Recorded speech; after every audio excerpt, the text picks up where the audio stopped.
A few clarifying words about the second coming of Jesus. Nothing in all of Jesus' teachings has been so misunderstood as his promise that he would one day personally return to this world. It is not surprising that Jesus would, at some point, return to the planet where he experienced his mortal life. It is only natural to believe that Jesus of Nazareth, who now rules over a vast universe, would be interested in returning not just once, but even many times, to the world where he led a unique life. After all, it was on your earth that he attained his unlimited power and authority. At the same time, it is a primitive thought to believe that Jesus will return to this earth to rule in the physical world.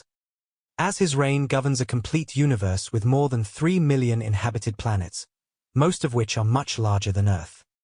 Jesus indeed stated on several occasions and to different individuals that he intended to return to this world. When his followers began to realize that their master would not act as a worldly liberator, and when they remembered his warnings about the destruction of Jerusalem and the fall of the Jewish nation, they began to associate his promised return with these catastrophic events.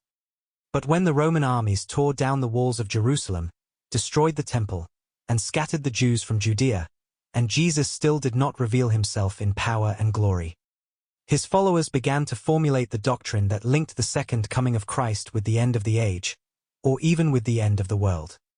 Even Islam has inherited this belief from Christianity, as they also believe that Jesus will physically return to earth to break the power of the Antichrist. However, Jesus promised to do two things after he ascended to the Father and after all power in heaven and on earth was given into his hands. First, he promised to send another teacher to the world in his place, the Spirit of Truth. He did this on the day of Pentecost. Second, he promised his followers that he would one day personally return to this world. But he did not say how, where, or when he would visit your planet again. On one occasion, he hinted that, now that he was physically on earth, he could be seen with natural eyes, but that at his return, he would be perceivable only through the eyes of spiritual faith.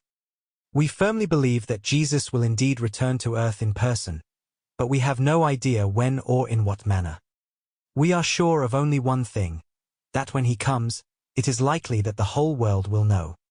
For if he comes now, it will be in the form of the highest ruler, not as the unknown child of Bethlehem. But if every eye will see him, and if his presence can only be perceived with spiritual eyes, then his coming is still far off. Because the spiritual eyes of humanity are blinded by a spiral of material unrest. Therefore, you would do well to separate the personal return of Jesus to earth from any fixed events or predetermined timeframes. We are sure of only one thing: he has promised to return. But we have no idea when he will fulfill this promise or in what context it will happen. Yes, he could appear on earth at any moment, or it could be that he will come only after many ages have passed. The second advent of Jesus on earth is an event of great emotional significance, both for people and for us angels. However, his coming has no more practical significance for people than their natural death, for after you die, you immediately stand in the presence of this same Jesus. The children of light are destined to see him, and it does not matter much whether you go to him or whether he happens to come to you first. Therefore, always be ready to welcome him on earth, just as he is ready to welcome you in heaven.